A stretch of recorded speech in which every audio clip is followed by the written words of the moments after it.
There are tons of good guns out there. Perhaps some of them are already in your arsenal or collection. But hey, let me tell you this. Not all of them are worth keeping and should be traded or sold before this year ends. Hey, this is your boy Ted from Line 45, and today I'm going to give you a rundown of some of the guns that are worth ditching before 2025, with reasons ranging from their relevance or their impracticality to being used regularly. Keep in mind these aren't bad guns, but their circumstances prove that it's better not to keep them for too long. But first, let me do this quick plug. Hit the like and subscribe button, all those buttons you can see below. I know it feels like a hassle, but those simple clicks mean a lot for my channel. Now let's get back to the good stuff. Beretta 92S. The Beretta 92S is basically an earlier version of the Beretta 92 series, and this one was introduced during the 1970s. The gun was actually designed for the Italian military and police, and ever since, that became a part of its reputation. The Beretta 92S has a distinct design, to say the least, thanks to its combination of double-action, single-action trigger, frame-mounted safety or decocker, and open-slide construction for reliability. The 92S is chambered in 9mm and has a capacity of 15 rounds, which during the time of its release was pretty substantial. One notable feature of the 92S that made it different from the succeeding 92 series pistols is its magazine release.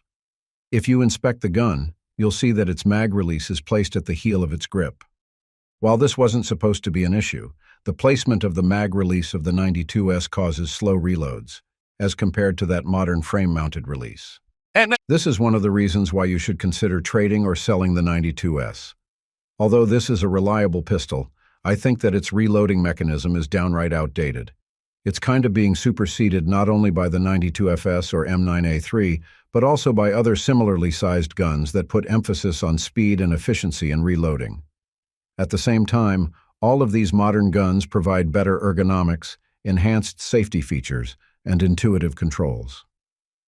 The 92S is indeed a nice pistol to own if you want to have a taste of the classics. But from a functionality standpoint, its value is already close to expiring. So before 2025 comes, better get rid of this weapon.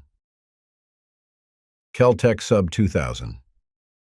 If there's a pistol-caliber carbine that got the attention of the firearms market in an instant, it's probably the Keltech Sub-2000. Unlike the PCCs you see today, this Keltech pistol offers a distinct folding design. This allows the gun to be collapsed or folded to the size of just 16 inches or so, making it possible for you to store it inside your backpack for inconspicuous or discreet carry. When it was introduced in the early 2000s, the Sub-2000 was already offered in both 40 S&W and 9mm, and is capable of accepting different handgun mags, such as those from Beretta, Smith & Wesson, and of course Glock 19. The gun is also lightweight, which is around 4.5 pounds, and features basic, no-nonsense controls at a price that doesn't shy away from even the most frugal shooters. From what we know already, the minimalistic design of the Sub-2000 is designed for survival, and needless to say, it did appeal to survivalists and preppers. But right now, there are several reasons why you should consider trading or selling the Sub-2000 before the year ends. The most obvious among these factors is that it has inconsistent quality control and unsatisfactory ergonomics. I mean, the trigger has a heavy pull, and there's a clear absence of a standard Picatinny or rail for mounting optics or accessories. This makes the gun antiquated, especially in a market where PCCs are growing more and more innovative as the years pass by. Instead of the Keltech Sub-2000, you might want to consider the likes of the Ruger PC Carbine, SIG Sauer MPX, and CZ Scorpion Evo 3. These are more expensive than the Sub-2000, but they are superior in terms of build quality, reliability, and ergonomics. If you have these options around, there's no point in keeping the iconic Keltech carbine already. Sorry, but that's the brutal truth you need to accept. Magnum Research BFR. Another gun I want to point out is the Magnum Research BFR. The BFR stands for Big Frame Revolver, and from that alone, you can already make the assumption that this gun does big and powerful things. And that's actually true. The BFR is designed to be chambered in powerful rifle cartridges like the 4570 Government or 3030 Winchester. Keep in mind that this is a revolver that shoots a rifle cartridge, and if you don't find it crazy, I don't know what will. This revolver was introduced in the market sometime in the 1990s as a hunting tool. It's capable of taking down large games and is solid enough to maintain a decent level of accuracy. It's also available in different barrel lengths, ranging from 5 inches to 10 inches. The longer its barrel is, the more accurate the BFR becomes.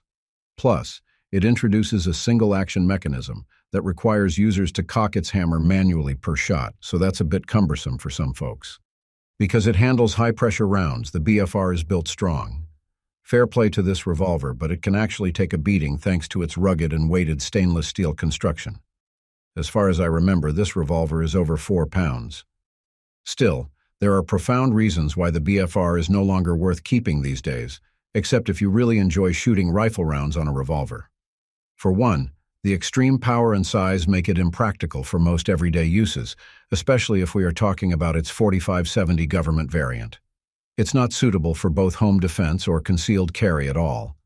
Just imagine the recoil from firing rifle rounds on a handgun-sized platform. It's definitely harsh, and it could curtail your ability to shoot accurately and comfortably. So yeah, just sell or trade this one for the likes of a Smith & Wesson X-Frame series revolver. That one puts more bang and value than the BFR. Glock 37. I will keep a blind eye if you want to keep your Glock 19, Glock 17, or even the Glock 45. But if you insist on keeping the Glock 37 in your collection, that's where I want to talk with you. Kidding aside or not, the Glock 37 isn't the Glock that is worth keeping. Sure, it's reliable and all that, but it has one thing that definitely calls for a sale or trade. You see, the Glock 37 is designed to take in the 45 gap cartridge or Glock auto pistol. This particular caliber was initially developed to replicate the ballistics of the 45 ACP, but on a much smaller cartridge size. The idea behind this is to pack a powerful bullet and fit it in a pistol frame that typically uses 40 S&W or 9mm rounds. The Glock 37 also has a polymer frame and a semi-auto striker-fired mechanism. Its standard capacity is 10 rounds, which was a pretty big deal back at the time it was introduced in 2003. It's also worth noting that it uses a safe-action trigger system. Although it's true that the 45 gap achieved what it was intended to do, it didn't get popular, and that's all that you need to know about why you should trade or sell the gun. For its entirety of existence, the Glock 37 only appeals to a limited niche. Even Glock casuals don't even recommend buying this pistol at all, let alone keeping it. A gun with rare ammo will not make you look cool. Instead, it will cost and stress you a lot. Training and practice with the pistol will become too impractical.